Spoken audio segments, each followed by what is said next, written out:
तो दोस्तों, तो देखते हैं लेसन प्लान कैसे बनता है। तो आज हम जो पाठ्य योजना स्टार्ट करने जा रहे हैं वो पाठ्य योजना ध्वनि प्रकरण पर बनी हुई है। पाठ्य योजना जब हम फॉर्म करते हैं तो उसमें हम कुछ पहले बेसिक एंट्रीज फिल करते हैं, जैसे दिनांक, कक्षा, विषय, उपविषय, प्रकरण, वादन, अवधि। उसके बाद हम विद्यालय का नाम मेंशन करते हैं जहाँ भी हमने इंटर्नशिप की है। उसके बाद हम लिखते हैं सामान्य उद्देश्य, छात्रों में विज्ञान विषय के प्रति रुचि उत्पन्न करना, छात्रों में वैज्ञानिक दृष्टिकोण का विकास करना, छात्रों में तार्किक क्षमता का विकास करना, छात्रों में सृजनात्मकता का विकास करना, छात्रों में आत्मनिर्भरता की प्रवृत्ति का विकास करना, छात्रों में क्रमबद्ध ढंग से कार्य करने की आदत का विकास करना, छात्रों में विज्ञान की उपयोगिता का महत्व बताना। विशिष्ट उद्देश्य, ज्ञानात्मक उद्देश्य, छात्र छात्राएं ध्वनि के बारे में जानकारी प्राप्त कर सकेंगे व ध्वनि को परिभाषित कर सकेंगे। अवबोधात्मक उद्देश्य, छात्र छात्राएं ध्वनि तथा ध्वनि का महत्व उदाहरण सहित प्रस्तुत कर सकेंगे। अब हम मेंशन करेंगे अनुप्रयोगात्मक उद्देश्य, छात्र छात्राएं ध्वनि विषय का प्रयोगात्मक अध्ययन कर सकेंगे तथा ध्वनि के विषय में जानकारी प्राप्त कर सकेंगे। अब हम मेंशन करेंगे कौशलात्मक उद्देश्य, छात्र छात्राएं अपने दैनिक जीवन में ध्वनि के प्रयोग का कौशल प्राप्त कर सकेंगे। उसके बाद अभिरुच्यात्मक उद्देश्य, विद्यार्थी ध्वनि के विषय में रुचि ले सकेंगे। अभिवृत्ति उद्देश्य, विद्यार्थियों में ध्वनि के प्रति दृष्टिकोण उत्पन्न होगा व मानसिक शक्ति का विकास होगा।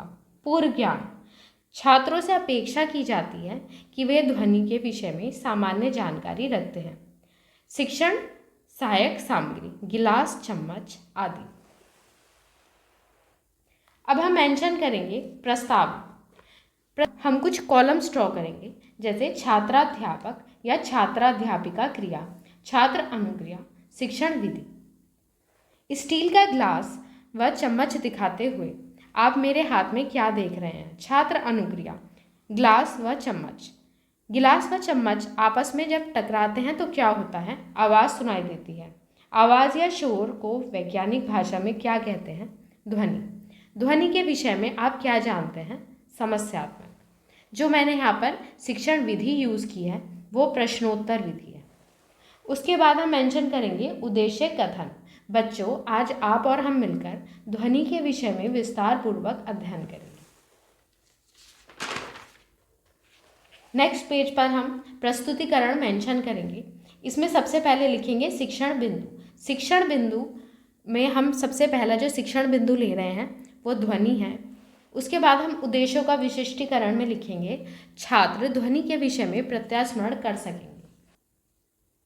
छात्र अध्यापक या छात्राध्यापिका क्रिया में हम विकासात्मक प्रश्न पूछते हैं। उसके अलावा हम स्पष्टीकरण मेंशन करते हैं।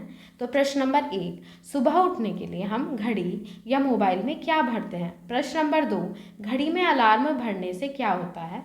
प्रश्न नंबर 3, ध्वनि के बारे में आप क्या जानते हैं? हमने जो विकासात्मक प्रश्न पूछे हैं इनके जो भी उत्तर होंगे वो हम छात्र अनुक्रिया वाले कॉलम में मेंशन करते हैं।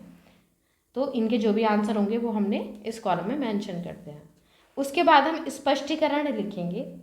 ध्वनि एक प्रकार की तरंग है जो वस्तु के कंपन होने से उत्पन्न होती है। ध्वनि को एक जगह से दूसरी जगह जाने के लिए माध्यम की आवश्यकता होती है। ध्वनि ठोस, द्रव व गैसों के माध्यम में सफ़र करती है।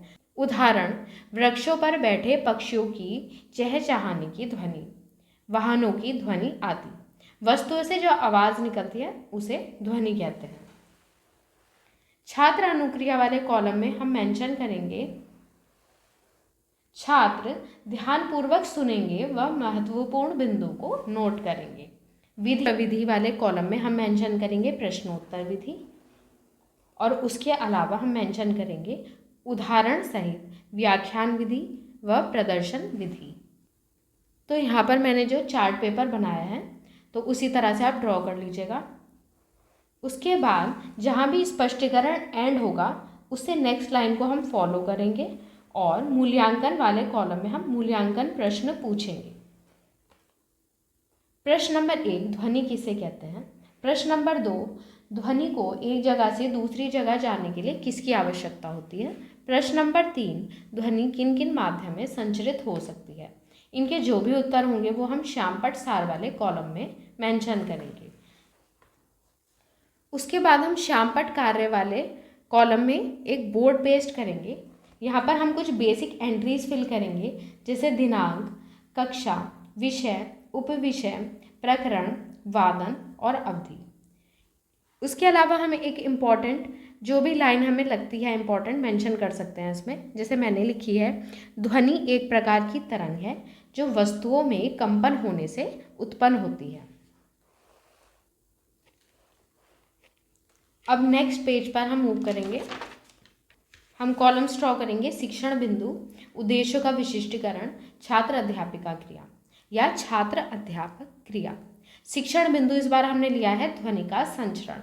उद्देश्यों का विशिष्टीकरण में हम लिखेंगे छात्र छात्राएं पूर्व ज्ञान का प्रत्यास्मरण कर सकेंगे। छात्र अध्यापिका क्रिया, इसमें हम विकासात्मक प्रश्न पूछते हैं। तो यहाँ पर जो भी हमने प्रश्न पूछे इनके उत्तर हम छात्र अनुक्रिया वाले कॉलम्स में मेंशन करेंगे। अब हम स्पष्टीकरण मेंशन करेंगे।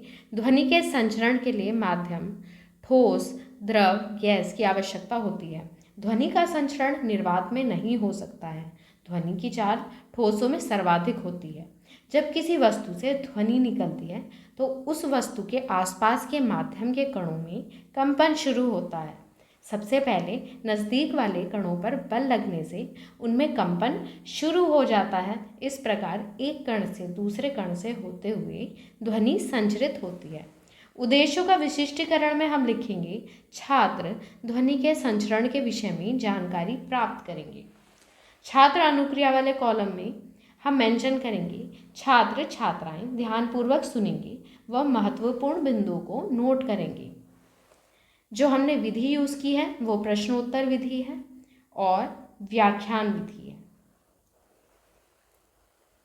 मूल्यांकन वाले कॉलम्स में, अब मूल्यांकन वाले कॉलम में हम मेंशन करेंगे मूल्यांकन प्रश्न।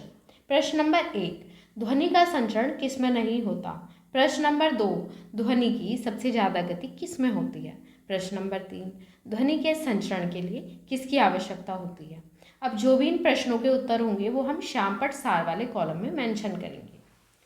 उसके अलावा श्यामपट्ट सार वाले कॉलम में हम एक बोर्ड पेस्ट करेंगे जिसमें हम कुछ बेसिक एंट्रीज लिखेंगे, जैसे दिनांक, कक्षा, विषय, उपविषय, प्रकरण, वादन, अवधि। यहाँ पर मैंने एक इम्पॉर्टेंट पॉइंट लिखा है, ध्वनि के संचरण के लिए माध्यम की आवश्यकता होती है।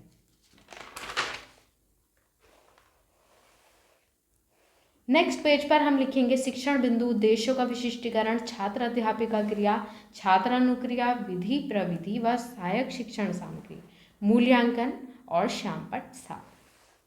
उद्देश्यों का विशिष्टीकरण में हम लिखेंगे छात्र छात्राओं में आत्मविश्वास, स्वाध्याय, सकारात्मक अभिवृत्ति व समस्या समाधान का गुण विकसित हो सकेगा।